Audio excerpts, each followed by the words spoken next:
G'day Internet. Have you ever had high expectations on a project? You thought it's going to turn out pretty good, but in the end, those expectations were shattered? Well, this is pretty much what's happening to this sketch here. Reasons being, I was using a school grade water-soluble ink, and I was trying out a new brush. I usually use an ink nib, but I thought I'd get some practice in with this brush, and my hand is still a little bit shaky and I'm still trying to control the pressure of my lines.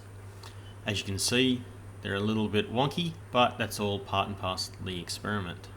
There was a point when I was just about to finish the inking stage of this sketch. I was going to just write it off and abandon it, but I thought to myself, why not just throw caution to the wind and see what I can do to salvage it. It was also one of those sketches where I wasn't too precious about it, so that's what sketchbooks are all about, experimenting and finding out what works and what doesn't. I was somewhat apprehensive of showing this video to everyone because I think most artists like to display their best work, and that doesn't always happen in real life. Making art is a journey, and as most of us artists know, you gotta do a lot of bad art before you get a few good ones. So back to the sketch, I thought what I could do is, considering that it's water soluble, I might try and add some shading, and using the wet brush, just add some shaded areas in. It worked okay, but I still wasn't happy with it. I was wondering what medium I could use to improve this sketch. Considering that it was water soluble medium, I didn't think any watercolors or gouache would work.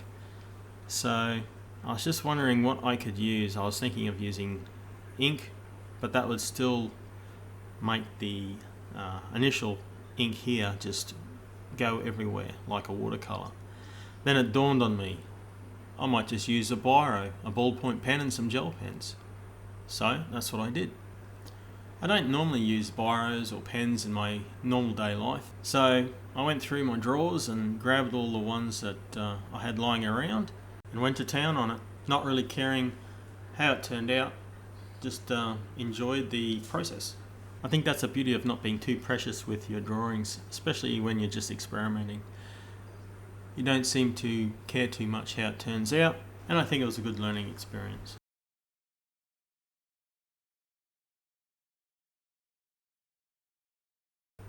Among the gel pens I had pink, gold and an aqua colour, and I just used those over the top of each other to make some variations of colour. The thing I found with the gel pens is they did take longer to dry, and I had to be rather careful not to smudge where I've just been.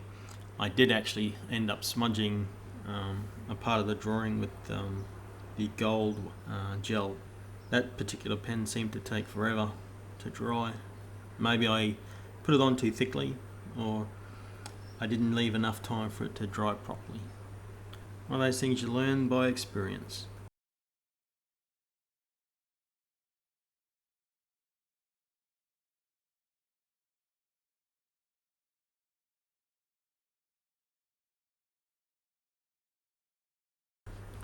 At this stage I thought I was coming to the end. There's no point just continue working on it because you just overwork it, and I was at a point where I thought it worked out okay.